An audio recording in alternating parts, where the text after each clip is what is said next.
May mga time lang talaga sa buhay natin na hindi maiwasang isipin na parang feeling na nag-iisa ka na lang, mag-isa ka na lang lumalaban. Parang gusto mo ng comfort, gusto mo ng pagmamahal, pero hindi mo alam kung saan kukuha ang pagmamahal na yon.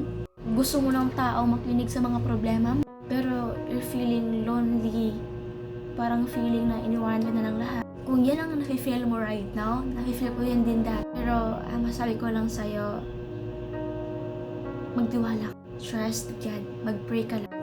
Kay Lord ka magkwento sa mga problema pinagdadaanan mo. Kung iniisip mo na nag-iisa ka, hindi yan totoo. God is always with you. Kung iniwanan ka man ng lahat, pero si Lord never kanyang iniwanan. Kung feeling mo nag-iisa ka right now, hindi ka nag-iisa. Lord is always with you. Mahal na mahal ka niya. Umupo ka ngayon, mag-pray ka. Sabihin mo, Lord, kailangan kita.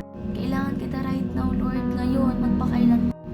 Isuko mo sa Kanya lahat. Balang araw, gagaan din niya. Basta magtiwala ka lang. Trust God.